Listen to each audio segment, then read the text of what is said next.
ರಾಜ್ಯ ಕಾಂಗ್ರೆಸ್ನಲ್ಲಿ ನಡೀತಾ ಇರುವ ಕುರ್ಚಿ ಕದನ ಮತ್ತಷ್ಟು ಜೋರಾಗಿದೆ. ದಿನಕ್ಕೊಬ್ಬರು ಹೇಳಿಕೆ ನೀಡುವ ಮೂಲಕ ಗೊಂದಲ ನಿರ್ಮಿಸುತ್ತಿದ್ದಾರೆ.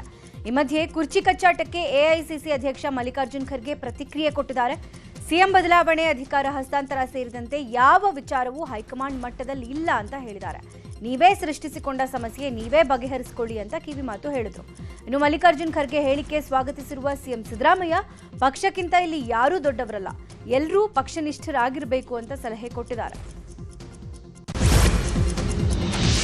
ಕುರ್ಚಿ ಕದನದ ಮಧ್ಯೆ ಇವತ್ತು ಡಿಸಿಎಂ ಡಿಕೆ ಶಿವಕುಮಾರ್ ದೆಹಲಿಗೆ ತೆರಳುತ್ತಾ ಇದ್ದಾರೆ. ಕೇಂದ್ರ ಜಲಶಕ್ತಿ ಸಚಿವರೊಂದಿಗೆ ಸಭೆ ಇರುವ ಹಿನ್ನೆಲೆ ದೆಹಲಿ ಪ್ರವಾಸ ಕೈಗೊಳ್ಳುತ್ತಿದ್ದಾರೆ. ಬೆಳಗ್ಗೆ 9 ಗಂಟೆಗೆ ಬೆಂಗಳೂರಿಂದ ದೆಹಲಿಗೆ ಪ್ರಯಾಣ ಬೆಳೆಸ್ತಾ ಇದ್ದಾರೆ. ಮಧ್ಯಾಹ್ನ 3:30ಕ್ಕೆ ನದಿ ಜೋಡಣೆ ಕುರಿತ ಸಭೆಯಲ್ಲಿ ಭಾಗಿಯಾಗಲಿರುವ ಡಿಕೆಶಿ ಇವತ್ತು ದೆಹಲಿಯಲ್ಲೇ ವಾಸ್ತವ್ಯ ಹೂಡುತ್ತಿದ್ದಾರೆ. ಇನ್ನು ದೆಹಲಿ ಪ್ರವಾಸದ ವೇಳೆ ಪೊಲೀಸ್ ವಿಚಾರಣೆಗೆ ಹಾಜರಾಗಲಿದ್ದಾರೆ. ಇನ್ನು ನ್ಯಾಷನಲ್ ಹೆರಾಲ್ಡ್ ಪ್ರಕರಣದ ವಿಚಾರಣೆಗೆ ಹಾಜರಾಗಲಿರುವ ಡಿಸಿಎಂ ದೆಹಲಿ ಆರ್ಥಿಕ ಅಪರಾಧ ವಿಭಾಗದ ಪೊಲೀಸರ ನೋಟಿಸ್ಗೆ ಉತ್ತರ ಕೊಡ್ತಿದ್ದಾರೆ. ದೀರ್ಘಾವಧಿ ಸಿಎಂ ಆಗಿದ್ದ ದೇವರಾಜ ಅರಸು ಅವರ ದಾಖಲೆಯನ್ನ ಸಿದ್ದರಾಮಯ್ಯ ಅವರು ಮುರಿಯಲಿದ್ದಾರೆ. ಈ ಹಿನ್ನೆಲೆ ಸಿಎಂ ಅಭಿಮಾನಿಗಳು ನಾಟಿ ಕೋಳಿ ಊಟ ಆಯೋಜನೆ ಮಾಡಿದ್ದಾರೆ. ಸಿಎಂ ಸಿದ್ದರಾಮಯ್ಯ ದಾಖಲೆಗೆ ಅಭಿಮಾನಿಗಳು ಬಾಡೂಟ ಆಯೋಜನೆ ಮಾಡಿದ್ದಾರೆ. ಬೆಂಗಳೂರು ತುಮಕೂರು ರಸ್ತೆಯ ಭವಾನಿ ನಗರದಲ್ಲಿ ಬಾಡೂಟ ಆಯೋಜನೆ ಮಾಡಲಾಗಿದ್ದು, ಜನವರಿ 6ನೇ ತಾರೀಕು ಉತ್ಸವ ಆಯೋಜನೆ ಮಾಡಲಾಗಿದೆ. ವಿರೋಧ ಪಕ್ಷದವರಿಗೆ ಕಾಮನ್ ಸೆನ್ಸ್ ಇಲ್ಲ ಅಂತ ಸಚಿವ ಶಿವರಾಜ್ ತಂಗಡಗಿ ಹೇಳಿದ್ದಾರೆ. ಕೊಪ್ಪಳ ಜಿಲ್ಲೆ ಗಂಗಾವತಿಯಲ್ಲಿ ಮಾತನಾಡಿದ ತಂಗಡಗಿ, ಗೃಹಲಕ್ಷ್ಮಿ ಹಣವನ್ನ ಡಿಬಿಟಿ ಮೂಲಕ ಹಾಕಲಾಗ್ತಾ ಇದೆ, ಅದರಲ್ಲಿ ಮೋಸ ಮಾಡೋಕ್ಕಾಗುತ್ತಾ ಅಂತ ತಂಗಡಗಿ ಪ್ರಶ್ನೆ ಮಾಡಿದ್ದಾರೆ. ಇದು ವಿರೋಧ ಪಕ್ಷದವರಿಗೆ ಗೊತ್ತಿಲ್ಲ ಅಂತ ಬಿಜೆಪಿ ವಿರುದ್ಧ ಕಿಡಿಕಾರಿದರು. ರೌಡಿ ಶೀಟರ್ ಬಿಕ್ಲ ಶಿವ ಕೊಲೆ ಪ್ರಕರಣದ ಆರೋಪಿಯಾಗಿರುವ ಶಾಸಕ ಭೈರತಿ ಬಸವರಾಜುಗಾಗಿ ತೀವ್ರ ಶೋಧ ಮುಂದುವರೆದಿದೆ. ಸಿಐಡಿ ಪೊಲೀಸರು 3 ದಿನಗಳಿಂದ ಮಹಾರಾಷ್ಟ್ರ ಹಾಗೂ ಗೋವಾದಲ್ಲಿ ತೀವ್ರ ಹುಡುಕಾಟ ಮಾಡುತ್ತಿದ್ದಾರೆ. ಮತ್ತೊಂದು ಕಡೆ ಇವತ್ತು ಕೋರ್ಟ್ ಆದೇಶ ಏನಾಗುತ್ತೆ ಅನ್ನೋ ಟೆನ್ಷನ್ ಭೈರತಿ ಬಸವರಾಜ್ಗೆ ಶುರು ಆಗಿದೆ. ಬೆಳಗ್ಗೆ 11 ಗಂಟೆಗೆ ಜನಪ್ರತಿನಿಧಿಗಳ ವಿಶೇಷ ಕೋರ್ಟ್ನಲ್ಲಿ ನಿರೀಕ್ಷಣಾ ಜಾಮೀನು ಅರ್ಜಿ ವಿಚಾರಣೆ ನಡೀತಾ ಇದೆ. ಇನ್ನು ನಿರೀಕ್ಷಣಾ ಜಾಮೀನಿಗೆ ಸಿಐಡಿ ಪರ ವಕೀಲರು ಆಕ್ಷೇಪಣೆ ಸಲ್ಲಿಸಿರುವುದು ಭೈರತಿಗೆ ತಲೆನೋವಾಗಿ ಪರಿಣಮಿಸಿದೆ. ಇನ್ನು ವಾದ ಪ್ರತಿವಾದ ಆಲಿಸಿದ ಬಳಿಕ ಜಾಮೀನು ಆದೇಶ ಹೊರಬೀಳುತ್ತೆ. ಸಿಎಂ ಸಿದ್ದರಾಮಯ್ಯ ವಿರುದ್ಧ ಮೂಡಾ ಪ್ರಕರಣಕ್ಕೆ ಸಂಬಂಧಪಟ್ಟಂತೆ ಇವತ್ತು ಜನಪ್ರತಿನಿಧಿಗಳ ವಿಶೇಷ ನ್ಯಾಯಾಲಯದಲ್ಲಿ ವಿಚಾರಣೆ ನಡೀತಾ ಇದೆ. ಕೇಸ್ನ ತನಿಖಾ ಡೈರಿಯನ್ನ ಲೋಕಾಯುಕ್ತ ಪೊಲೀಸರು ಕೋರ್ಟ್ಗೆ ಸಬ್ಮಿಟ್ ಮಾಡ್ತಾ ಇದ್ದಾರೆ. ಈ ವೇಳೆ ಬಿ ರಿಪೋರ್ಟ್ ಪ್ರಶ್ನಿಸಿ ದೂರುದಾರ ಸ್ನೇಹಮಯಿ ಕೃಷ್ಣ ಮತ್ತೆ ಕೋರ್ಟ್ ಮೆಟ್ಟಿಲೇರಿದ್ದಾರೆ. ಈ ಬಗ್ಗೆಯೂ ಇವತ್ತು ವಿಚಾರಣೆ ನಡೀತಾ ಇದೆ. ಕೇಸ್ ಡೈರಿ ಪರಿಶೀಲನೆ ನಡೆಸಿದ ಬಳಿಕ ಬಿ ರಿಪೋರ್ಟ್ ಹಾಕಿರುವ ಕುರಿತಾಗಿಯೂ ಇವತ್ತೇ ವಿಚಾರಣೆ ನಡೆಯುತ್ತೆ ಅಂತ ಹೇಳಲಾಗ್ತಿದೆ. ಯುದ್ಧಕ್ಕೆ ಬದ್ಧ ಎಂಬ ಸುದೀಪ್ ಹೇಳಿಕೆ ಸ್ಯಾಂಡಲ್ವುಡ್ನಲ್ಲಿ ಸ್ಟಾರ್ ವಾರ್ ಸೃಷ್ಟಿ ಮಾಡಿತ್ತು. ಸದ್ಯ ಈ ಹೇಳಿಕೆಗೆ ಕಿಚ್ಚ ಸುದೀಪ್ ಸ್ಪಷ್ಟನೆ ಕೊಟ್ಟಿದ್ದಾರೆ. ನಾನು ಯುದ್ಧಕ್ಕೆ ಸಿದ್ಧ ಅಂತ ಹೇಳಿದ್ದು ಪೈರಸಿಯ ಬಗ್ಗೆ, ಮತ್ಯಾರ ಬಗ್ಗೆನೂ ಅಲ್ಲ ಅಂತ ಸ್ಪಷ್ಟನೆ ಕೊಟ್ಟಿದ್ದಾರೆ. ನಮ್ಮ ಸಿನಿಮಾ ಪೈರಸಿ ಮಾಡೋಕೆ ದೊಡ್ಡ ಯೋಜನೆ ಸಿದ್ಧ ಆಗ್ತಾ ಇದೆ. ಈ ವಿಚಾರ ಇಂಟೆಲಿಜೆನ್ಸ್ನವರ ಮೂಲಕ ನಂಗೆ ಗೊತ್ತಾಗಿತ್ತು. ಪೈರಸಿ ಬಗ್ಗೆ ಸುಮ್ಮನಿದ್ದು ಸಾಕಾಗಿದೆ, ಅದರ ವಿರುದ್ಧ ಹೋರಾಟಕ್ಕೆ ಸಿದ್ಧ ಅಂತ ಹೇಳ್ತಾ ಇದ್ದೀನಿ. ಅದೇ ರೀತಿ ಇತರರ ಬಗ್ಗೆ ಮಾತನಾಡಬೇಕಾಗಿ ಬಂದಾಗ ನೇರವಾಗಿ ಮಾತಾಡ್ತೀನಿ ಅಂತ ತಿಳಿಸಿದ್ದಾರೆ. We will come. Last season ಅಲ್ಲೂ ಹಿಡಿದಿದ್ವಿ, ನಾವು ಹಿಡಿದು ಅರೆಸ್ಟ್ ಆಗಿದ್ರು, ಬಿಟ್ಟಿದ್ರು. ಈ ಸತಿ ನಾನು ಒಂದಂತೂ ಸತ್ಯ, ನಮ್ಮ ಹಿಂದೆ ನಾವು ಬರ್ತಾರೋ ಲೀಗಲ್ ಟೀಮು, ನಾವು ಯಾರನ್ನ ಇನ್ವಾಲ್ವ್ ಮಾಡ್ಕೊಂಡಿದ್ದು legally, nothing illegal. Very strongly we are coming. ಹಿಡಿದವ್ರನ್ನ ಮರ್ಸಿಲೆಸ್ ಆಗಿ ಒಳಗಾಕ್ತೀನಿ, ಇದಂತೂ ಪ್ರಾಮಿಸ್. ನನ್ನ ಸಿನಿಮಾ ನಾನು ಕಾಪಾಡ್ಕೊಬೇಕಮ್ಮ. ಎಲ್ಲರದು ಇವಾಗ ಸಿನಿಮಾ ಬಂದು ದುಡ್ಡು ಮಾತ್ರ ಅಲ್ಲ, ಅಲ್ಲಿ ಎಷ್ಟೋ ಜನದ ಶ್ರಮ, ದುಡ್ಡು, ಎಷ್ಟೋ ಪ್ರತಿಭೆಗಳ ಒಂದು ಕನಸಿದೆ. ಯಾವುದೋ ಒಂದು ಜಿದ್ದಿಗೆ ಅದನ್ನ ಮಾಡೋದಿದೆಯಲ್ಲ, ಅದು ತಪ್ಪಾಗುತ್ತೆ. ಒಟ್ಟು ಮಾಡಿ, ಏನು ಮಾಡೋಕ್ಕಾಗಲ್ಲ. ಪ್ರೊಟೆಕ್ಟ್ ಮಾಡ್ಕೊಳ್ಳೋದು ನನ್ನ ಕೆಲಸ. ಗೊತ್ತಾಗಿದೆ ಅಂತ ಹೇಳಬೇಕಿತ್ತು. ಈಗ ಒಂದು ಮರಿಬೇಡಿ, ಹುಬ್ಳಿಯಲ್ಲಿ ಹೇಳಬೇಕಾದ್ರೆ ಎಲ್ಲ ನನಗೇನಷ್ಟು 30 ಇಯರ್ಸ್ ಅಂಕಲ್ ಗೊತ್ತೀನಿ. ಈಗ ಈ ವಿಚಾರವಾಗಿ 30 ವರ್ಷ ಸಿನಿಮಾದಲ್ಲಿರೋನಿಗೆ ನನಗೆ ಗೊತ್ತಿಲ್ವ ಎಷ್ಟು ಕ್ಯಾಮ್ರಾ ಆನ್ ಇದೆ ಅಂತ, ಇದು ವೈರಲ್ ಆಗುತ್ತೆ ಅಂತ ಗೊತ್ತಿಲ್ವಾ, ಉಲ್ಟಾ ಹೊಡಿಬೋದು ಅಂತ ಗೊತ್ತಿಲ್ವಾ. ನಾನು 30 ವರ್ಷ ಆ್ಯಕ್ಟಿಂಗ್ ಮಾಡಿದವನು, ಅಲ್ಲಿ ಆ್ಯಕ್ಟ್ ಮಾಡೋಕ್ಕೆ ಎಷ್ಟೊತ್ತು ಬೇಕಿತ್ತು. ಹೆಂಗಿದ್ದೀರಿ, ಚೆನ್ನಾಗಿದ್ದೀರಾ? I wanted to come to the point. I made a point. And I'm very happy I made a point. See, ಇವಾಗ ಯಾರಿಗೂ ಕೂತು ವಾರ್ನ್ ಮಾಡೋಂಗಿದ್ರೆ ಇನ್ನೊಂದು ಹೇಳ್ತೀನಿ ಕೇಳಿ. ಇವಾಗ ಇಷ್ಟೆಲ್ಲ ವೇದಿಕೆ ಮೇಲೆ ಅಷ್ಟು ಜನ ನೋಡಿದ್ರೆ, ಎಲ್ಲ ನೋಡಿದ್ರೆ, ನನಗೆ ನಮ್ಮ ಹಿಂದೆಯಿಂದ ಹೊಡಿಯೋಕ್ಕೆ ಬರೋಲ್ಲ, ಸೈಲೆಂಟ್ ಆಗಿದ್ದು ಹೇಳಕ್ಕೆ ಬರೋಲ್ಲ. ಪಾಯಿಂಟ್ ಅಲ್ಲ. ಚೆಸ್ ಆಡಬೇಕಾದ್ರೆ ನೀವು ನೋಟಿಸ್ ಮಾಡಿರ್ತೀರಿ, ನಾವು ಕದ್ದಿ ಮುಚ್ಚಿ ಚೆಕ್ ಅಂತ ಹೇಳೋಕ್ಕಾಗಲ್ಲ. ಚೆಕ್ ಅಂತ ಹೇಳಲೇಬೇಕು. ನಾವು ಹೇಳಿಬಿಟ್ಟೆ ಹೊಡಿಬೇಕು ಚೆಸ್ಸಲ್ಲಿ. Correct? It is not a deceiving game, it's a mind game. ಹೇಳ್ತೀನಿ ನಾನು, ಇಲ್ಲೊಂದು ಚೆಕ್ ಹೇಳಿದ್ದೀನಿ, ಮೇಕ್ ಮಾಡ್ತೀನಿ. ನೆಸೆಸಿಟಿ ಇರಲಿಲ್ಲ. ಬೆಳಗಾವಿ ಜಿಲ್ಲಾಧಿಕಾರಿ ಮೊಹಮ್ಮದ್ ರೋಷನ್ ಪರವಾಗಿ ಸಂಸದ ಶೆಟ್ಟರ್ ನಿಂತಿದ್ದಾರೆ. ಬೆಳಗಾವಿಗೆ ತಮ್ಮ ಪ್ರವೇಶ ನಿರ್ಬಂಧಿಸಿ ಹಕ್ಕುಚ್ಯುತಿ ಮಾಡಿದ್ದಾರೆ ಅಂತ ಶಿವಸೇನೆ ಸಂಸದ ಧೈರ್ಯಶೀಲ ಮಾನೆ ಸ್ಪೀಕರ್ ಓಂ ಬಿರ್ಲಾಗೆ ಡಿಸಿ ವಿರುದ್ಧ ದೂರು ಕೊಟ್ಟಿದ್ರು. ಈ ಬಗ್ಗೆ ನ್ಯೂಸ್ 18 ವಿಸ್ತೃತ ವರದಿ ಮಾಡಿತ್ತು. ಕರ್ತವ್ಯ ಪ್ರಜ್ಞೆ ಮೆರೆದ ಡಿಸಿ ಪರವಾಗಿ ರಾಜ್ಯದ ಸಂಸದರು ನಿಲ್ಲಬೇಕು ಅಂತ ಒತ್ತಾಯ ಮಾಡಿತ್ತು. ನ್ಯೂಸ್ 18 ಆಗ್ರಹದ ಬೆನ್ನಲ್ಲೇ ಬೆಳಗಾವಿ ಸಂಸದ ಜಗದೀಶ್ ಶೆಟ್ಟರ್ ಲೋಕಸಭೆ ಸ್ಪೀಕರ್ ಓಂ ಬಿರ್ಲಾಗೆ ಪತ್ರ ಬರೆದಿದ್ದಾರೆ. ಕಾನೂನು ಸುವ್ಯವಸ್ಥೆ ಕಾಪಾಡುವ ಉದ್ದೇಶದಿಂದ ನಿರ್ಬಂಧ ಹೇರಿದ್ರು, ಇದರಲ್ಲಿ ಹಕ್ಕುಚ್ಯುತಿಯ ಪ್ರಶ್ನೆನೇ ಇಲ್ಲ. ಮಹಾರಾಷ್ಟ್ರ ಸಂಸದರು ಗಡಿ ವಿಚಾರ ಎತ್ತಿ ಅನಾವಶ್ಯಕ ಗೊಂದಲ ಸೃಷ್ಟಿಸುವ ಪ್ರಯತ್ನ ಮಾಡುತ್ತಿದ್ದಾರೆ. ಡಿಸಿ ವಿರುದ್ಧ ಕ್ರಮಕ್ಕೆ ದೂರು ಸಲ್ಲಿಸಿರುವುದು ಖಂಡನೀಯ ಅಂತ ಪತ್ರ ಬರೆದಿದ್ದಾರೆ. ಬೆಂಗಳೂರಲ್ಲಿ ಸಿನಿಮೀಯ ಶೈಲಿಯಲ್ಲಿ ಪತ್ನಿಯನ್ನ ಪತಿಯೇ ಕೊಲೆ ಮಾಡಿರುವ ಘಟನೆ ಬಾಗಲೂರಿನ ಮಿಟ್ಟಗಾನಹಳ್ಳಿ ಬಳಿ ನಡೆದಿದೆ. ಇನ್ನು ಪತ್ನಿ ಗಾಯತ್ರಿ ತಲೆ ಮೇಲೆ ಕಲ್ಲು ಎತ್ತಾಕಿ ಪತಿ ಆನಂದ್ ಕೊಲೆ ಮಾಡಿದ್ದಾನೆ. ಆ ಬಳಿಕ ಅಪಘಾತ ಆಗಿದೆ ಅಂತ ನಾಟಕ ಮಾಡಿ ಆಂಬ್ಯುಲೆನ್ಸ್ನ ಕರೆಸಿ ಆಕೆಯನ್ನು ಆಸ್ಪತ್ರೆಗೆ ಶಿಫ್ಟ್ ಕೂಡ ಮಾಡಿದ್ದಾನೆ.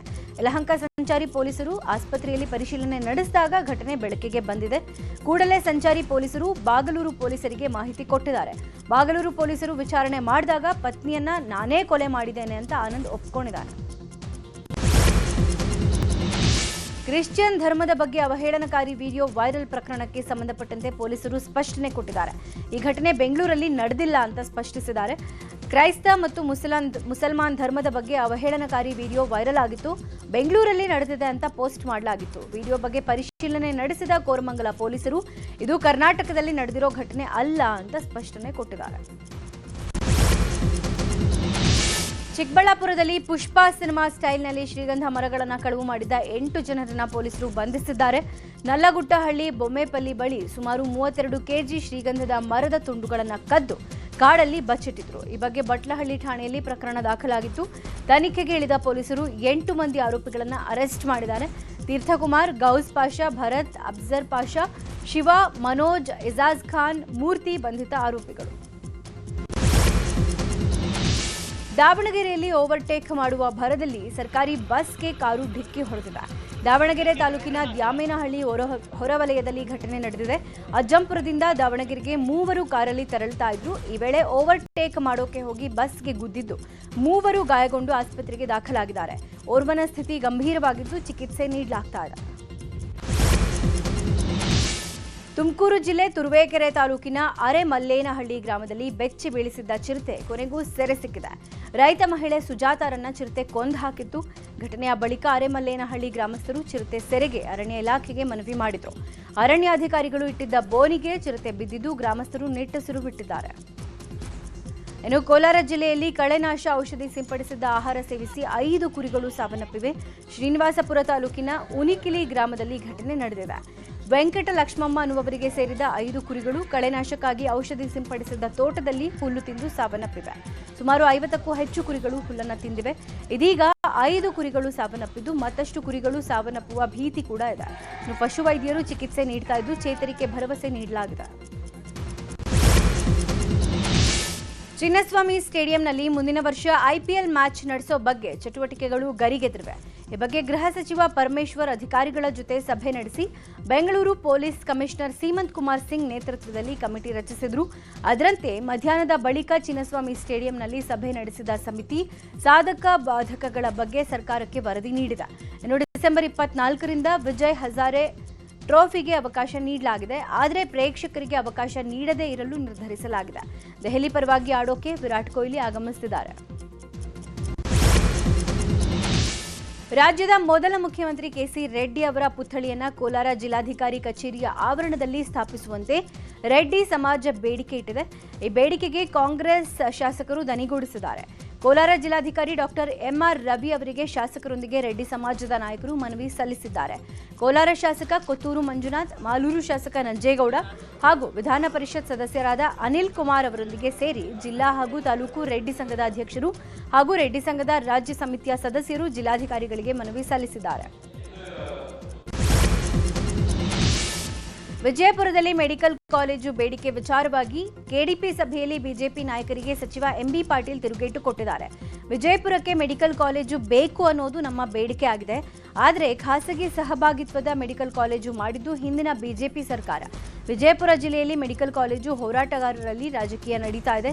ಇನ್ನು ಬಿಜೆಪಿ ಪಕ್ಷ ಜಿಲ್ಲಾಧ್ಯಕ್ಷರು ಪ್ರತಿಭಟನೆಯ ನೆಪದಲ್ಲಿ ರಾಜಕೀಯ ಮಾಡ್ತಿದ್ದಾರೆ. ಬಿಜೆಪಿ ನಾಯಕರು ಈ ವಿಚಾರದಲ್ಲಿ ರಾಜಕೀಯ ಮಾಡಬಾರದು ಅಂತ ಹೇಳಿದ್ದಾರೆ ಎಂಬಿ ಪಾಟೀಲ್. ಬೆಂಗಳೂರಲ್ಲಿ ಇವತ್ತು ಬೆಳಗ್ಗೆ 10ರಿಂದ ಸಂಜೆ 5ರವರೆಗೆ ವಿದ್ಯುತ್ ವ್ಯತ್ಯಯ ಆಗುತ್ತೆ. ವಿಜಯನಗರ ಸ್ಟೇಷನ್ನಲ್ಲಿ ತ್ರೈಮಾಸಿಕ ನಿರ್ವಹಣಾ ಕೆಲಸಗಳನ್ನು ನಿರ್ವಹಿಸ್ತಾ ಇರೋದ್ರಿಂದ ವಿದ್ಯುತ್ ವ್ಯತ್ಯಯ ಆಗುತ್ತೆ ಅಂತ ಪ್ರಕಟಣೆ ತಿಳಿಸಲಾಗಿದೆ. ಬಸವೇಶ್ವರ ನಗರ, ವಿಜಯನಗರ, ಗೋವಿಂದರಾಜನಗರ, ಕಾಮಾಕ್ಷಿಪಾಳ್ಯ, ಆರ್ಪಿಸಿ ಲೇಔಟ್, ಬಿನಿ ಲೇಔಟ್, ದಾಸರಹಳ್ಳಿ ಮತ್ತು ಅಗ್ರಹಾರ ಏರಿಯಾಗಳಲ್ಲಿ ವಿದ್ಯುತ್ ವ್ಯತ್ಯಯ ಇರಲಿದ್ದು ಈ ಭಾಗದ ಜನ ಸಹಕರಿಸಬೇಕಾಗಿ ಬೆಸ್ಕಾಂ ಮನವಿ ಮಾಡಿದೆ. ಬೆಂಗಳೂರು ದಕ್ಷಿಣ ಜಿಲ್ಲೆ ರಾಮನಗರದಲ್ಲಿ ಅದ್ದೂರಿ ಕನ್ನಡ ರಾಜ್ಯೋತ್ಸವ ಆಚರಿಸಲಾಗಿದೆ. ರಾಮನಗರ ಜಿಲ್ಲಾ ಕ್ರೀಡಾಂಗಣದಲ್ಲಿ ನಗರಸಭೆ ಅಧ್ಯಕ್ಷ ಕೆ ಶೇಷಾದ್ರಿ ನೇತೃತ್ವದಲ್ಲಿ ಕಾರ್ಯಕ್ರಮ ಆಯೋಜನೆ ಮಾಡಲಾಗಿತ್ತು. ಶಾಸಕ ಇಕ್ಬಾಲ್ ಹುಸೇನ್, ಸಂಸದ ಡಾಕ್ಟರ್ ಮಂಜುನಾಥ್, ರಾಜ್ಯ ಗ್ಯಾರಂಟಿ ಸಮಿತಿ ಅಧ್ಯಕ್ಷ ಎಚ್.ಎಂ. ರೇವಣ್ಣ ಸೇರಿದಂತೆ ಹಲವಾರು ಗಣ್ಯರು ಸಮಾರಂಭದಲ್ಲಿ ಭಾಗಿಯಾಗಿದ್ದರು. ಕನ್ನಡ ಹಬ್ಬದಲ್ಲಿ ಮಾಜಿ ಶಾಸಕ ಸಿಎಂ ಲಿಂಗಪ್ಪಗೆ ಪೌರ ಸನ್ಮಾನ ಮಾಡಲಾಯಿತು. ವಿಧಾನ ಪರಿಷತ್ ಸದಸ್ಯರಾದಂತಹ ಅತ್ಯಂತ ಒಂದು ಕಾರ್ಯಕ್ರಮಕ್ಕೆ ಇಲ್ಲಿ ಬಂದು ಆಗಮಿಸಿದ್ದಾರೆ. ಅವ್ರಿಗೂ ಉತ್ತರ ಕನ್ನಡ ಜಿಲ್ಲೆ ಕಾರವಾರದಲ್ಲಿ ಕರಾವಳಿ ಉತ್ಸವಕ್ಕೆ ಅದ್ದೂರಿ ಚಾಲನೆ ನೀಡಲಾಗಿದೆ. 7 ದಿನಗಳ ಕಾಲ ನಡೀತಾ ಇರುವ ಕರಾವಳಿ ಉತ್ಸವಕ್ಕೆ ಸಚಿವ ಮಂಕಾಳ ವೈದ್ಯ ಚಾಲನೆ ಕೊಟ್ಟಿದ್ದಾರೆ. ಕರಾವಳಿ ಉತ್ಸವದಲ್ಲಿ ಸಾವಿರಾರು ಜನ ಭಾಗಿಯಾಗಿದ್ದು ಬಾಲಿವುಡ್ ಮತ್ತು ಸ್ಯಾಂಡಲ್ವುಡ್ ಗಾಯಕರು ಕಾರ್ಯಕ್ರಮಕ್ಕೆ ಮೆರುಗು ನೀಡುತ್ತಿದ್ದಾರೆ. ಕೊಪ್ಪಳದ ಶ್ರೀ ಗವಿಸಿದ್ದೇಶ್ವರ ಜಾತ್ರೆ ಜನವರಿ 5ರಿಂದ ಆರಂಭವಾಗಲಿದ್ದು ಅವತ್ತು ಮಹಾರಥೋತ್ಸವ ಜರುಗಲಿದೆ. ರಥೋತ್ಸವಕ್ಕೆ ಈ ಬಾರಿ ಸುಮಾರು 6 ಲಕ್ಷಕ್ಕೂ ಹೆಚ್ಚು ಭಕ್ತರು ಸಾಕ್ಷಿಯಾಗಲಿದ್ದಾರೆ. ಕೊಪ್ಪಳ ಜಿಲ್ಲೆ ಮತ್ತು ಅಕ್ಕಪಕ್ಕ ಜಿಲ್ಲೆಗಳ ಭಕ್ತರು ದಾಸೋಹಕ್ಕೆ ದವಸ ಧಾನ್ಯ, ಸಿಹಿ ತಿನಿಸು, ತರಕಾರಿ, ತುಪ್ಪ, ರೊಟ್ಟಿ, ಹೋಳಿಗೆ ಹೀಗೆ ಹಲವು ಬಗೆಯ ಪದಾರ್ಥಗಳನ್ನು ಅರ್ಪಿಸ್ತಾ ಇದ್ದಾರೆ. ಈಗಾಗಲೇ ಮಹಾದಾಸೋಹಕ್ಕೆ ಪ್ರಸಾದ ಹರಿದು ಬರ್ತಾ ಇದ್ದು ಕೊಪ್ಪಳ ತಾಲೂಕಿನ ಹೊಸ ಬಂಡಿ ಹರ್ಲಾಪುರ ಗ್ರಾಮಸ್ಥರಿಂದ 8,000 ಜೋಳದ ರೊಟ್ಟಿ, 400 ಕೆಜಿ ಅಕ್ಕಿ, 121 ಕೆಜಿ ಸಿಹಿ ಬೂಂದಿಯನ್ನ ಮಹಾದಾಸೋಹಕ್ಕೆ ಅರ್ಪಿಸಿದರು. ಭಾರತೀಯ ಮೂಲದ ದೀಪು ಚಂದ್ರದಾಸ್ನನ್ನ ಬಾಂಗ್ಲಾದಲ್ಲಿ ಬೆಂಕಿ ಹಚ್ಚಿ ಕೊಲೆ ಮಾಡಲಾಗಿತ್ತು. ಧಾರ್ಮಿಕ ಅವಹೇಳನ ಮಾಡಿದ್ದ ಕಾರಣಕ್ಕೆ ಗುಂಪೊಂದು ಮರಕ್ಕೆ ಕಟ್ಟಿ ಹಲ್ಲೆ ಮಾಡಿ ಬೆಂಕಿ ಹಚ್ಚಿ ಕೊಲೆ ಮಾಡಲಾಗಿದೆ ಅಂತ ಹೇಳಲಾಗಿತ್ತು. ಆದರೆ ಇದೀಗ ವಿಡಿಯೋ ರಿಲೀಸ್ ಆಗಿದ್ದು ಪೊಲೀಸರ ಎದುರಲ್ಲೇ ದೀಪು ಚಂದ್ರದಾಸ್ ಪ್ರಾಣ ಉಳಿಸುವಂತೆ ಪರಿಪರಿಯಾಗಿ ಪೊಲೀಸರನ್ನೇ ಬೇಡಿಕೊಂಡಿದ್ದಾರೆ. ಆದರೆ ಪೊಲೀಸರು ಕರುಣೆಯನ್ನೇ ತೋರಿಸಿಲ್ಲ ಅನ್ನೋದು ವಿಡಿಯೋದಲ್ಲಿ ಸ್ಪಷ್ಟವಾಗಿ ಗೊತ್ತಾಗಿದೆ. ಈ ಘನಘೋರ ಘಟನೆ ಬಳಿಕ ಹೆಂಡತಿ ಮಗಳು ಅನಾಥರಾಗಿದ್ದಾರೆ.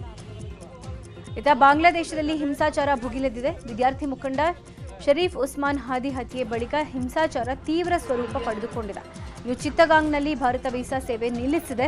ಅಲ್ಲಿಯ ಭಾರತೀಯ ಉಪರಾಯಭಾರ ಕಚೇರಿಯಲ್ಲಿ ವೀಸಾ ಸಂಬಂಧಿತ ಚಟುವಟಿಕೆಗಳನ್ನು ಸ್ಥಗಿತಗೊಳಿಸಲಾಗಿದೆ.